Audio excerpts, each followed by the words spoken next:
महाभारत युद्ध खत्म होने के बाद यादवों का प्रभाव काफी बढ़ता जा रहा था। वह आपस में ही लड़ने लग गए थे। ऐसे में एक दिन वायु देवता को दूत बनाकर देवताओं ने भगवान श्री कृष्ण के पास भेजा। वायु देव ने भगवान श्री कृष्ण से कहा कि देवताओं ने कहा है कि आपने पृथ्वी पर फैले पाप का अंत करने के लिए अवतार लिया था। अगर आपकी इच्छा हो तो आप अपने लोक वापस आ जाइए। तब भगवान श्री कृष्ण बोले कि जब तक यदुवंशियों का अंत नहीं हो जाता तब तक पृथ्वी का भार कम नहीं होगा, इसलिए अब मैंने इसके अंत की व्यवस्था कर दी है और अब केवल 7 दिनों के अंदर मैं भूलोक यानी धरती को त्याग दूंगा। ये जानने से पहले कि कृष्ण की मृत्यु के बाद द्वारका और उनकी पत्नी को क्या हुआ, अगर आप चैनल पर नए हैं तो जल्दी से सब्सक्राइब कर लीजिए, जिससे आपको ऐसी वीडियो की नोटिफिकेशन मिलती रहे। भगवान श्री कृष्ण के ऐसा बोलने के बाद वायुदेव वापस चले गए और उस दिन से ही द्वारका में अपशगुन के बादल मंडराने लगे। एक दिन सभी यदुवंशी प्रभास क्षेत्र यानी अभी के समय जहाँ सोमनाथ मंदिर है वहाँ स्थित समुद्र तट पर आए। यहीं पर यादवों में आपसी विवाद हो गया और वह एक दूसरे को मारने लगे और कुछ ही समय में सभी यदुवंशी काल के काल में समा गए।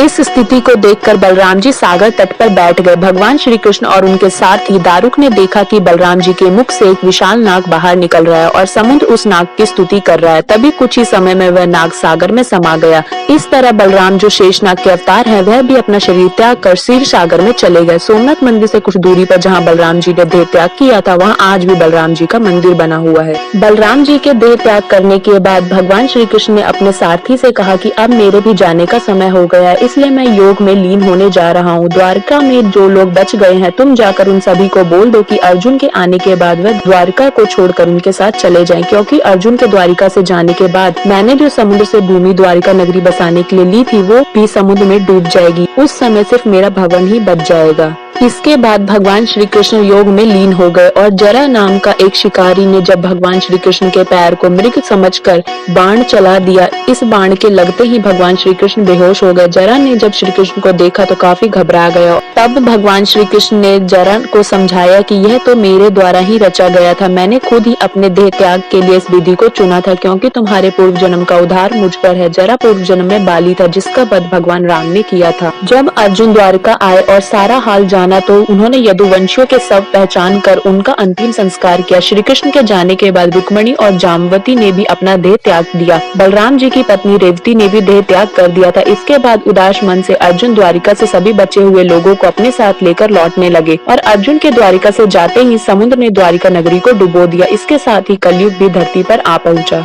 अर्जुन द्वारिका नगरी की कन्याओं को लेकर अकेले ही बड़ी सावधानी से जा रहे थे और उनके साथ द्वारिका की अपार धन संपदा भी थी। रास्ते में घने जंगल को पार करते हुए वे पंचनंद देश में पहुंच गए। लुटेरे को जब यह खबर मिली कि अर्जुन अकेले ही इतने बड़े जन समुदाय को लेकर इंद्रप्रस्थ जा रहे हैं तो वे धन आभूषण के लालच में वहां धावा बोल देते हैं, लूटपाट करने लगते हैं। वे सिर्फ स्वर्ण आदि को ही नहीं लूटते बल्कि सुंदर और जवान महिलाओं को भी ले जाते हैं। चारों ओर हाहाकार मच जाता है। ऐसे में अर्जुन अपने अस्त्रों का प्रयोग करते हैं। कुछ ही देर में उनके तर्कस से सभी बाण खत्म हो जाते हैं। तब अर्जुन बिना शस्त्र के ही लुटेरे से युद्ध करने लगते हैं, लेकिन देखते ही देखते लुटेरे बहुत सा धन और स्त्रियों को लेकर वहां से चले जाते हैं। खुद को असहाय पाकर अर्जुन को बहुत दुख होता है। वे समझ नहीं पाते कि क्यों और कैसे मेरी अस्त्र विद्या लुप्त हो गई। जैसे तैसे अर्जुन यदुवंश के बची हुई स्त्रियों व बच्चों को लेकर इंद्रप्रस्थ पहुंचते हैं। यहाँ आकर अर्जुन भगवान श्री कृष्ण के परपौत्र ब्रज को इंद्रप्रस्थ का राजा बना देते हैं। बूढ़े बालकों व अन्य स्त्रियों को अर्जुन इंद्रप्रस्थ में रहने के लिए बोलते हैं। इसके बाद उनके परपौत्र ब्रज के बहुत रोकने पर भी कुछ स्त्रियां वन में तपस्या करने के लिए चली जाती है। भगवान श्री कृष्ण की 8 पत्नियां थी, जिसमें से रुक्मणी और जामवती ने अग्नि में प्रवेश कर जाती हैं। सत्यभामा और अन्य देवी तपस्या करने वन में चली जाती है। भगवान श्री कृष्ण के वंश में बचे हुए एकमात्र यदुवंशी और उनके परपौत्र ब्रज को इंद्रप्रस्थ का राजा बनाने के बाद अर्जुन महर्षि वेदव्यास के आश्रम चले जाते हैं। यहाँ आकर अर्जुन ने महर्षि वेदव्यास को बताया कि श्री कृष्ण बलराम सहित सारे यदुवंशियों कैसे किस तरह से समाप्त हो चुके हैं। तब महर्षि ने कहा कि यह सब इसी प्रकार होना लिखा था, इसलिए इसका शोक मत करो। अर्जुन यह भी बताते हैं कि किस तरह साधारण लुटेरे उनके सामने यदुवंशियों की स्त्री का हरण करके ले जाते हैं और वे कुछ भी नहीं कर पाते। तो यह सब श्री कृष्ण की ही लीला का भाग था। तो वीडियो को यहीं एंड करते हैं। अगर वीडियो अच्छी लगी हो तो वीडियो को लाइक एंड चैनल को सब्सक्राइब करना मत भूलना। कमेंट में जरूर बताना आपको वीडियो कैसी लगी। वीडियो को ज्यादा से ज्यादा शेयर कर देना। हम मिलेंगे किसी नेक्स्ट इंटरेस्टिंग टॉपिक के साथ।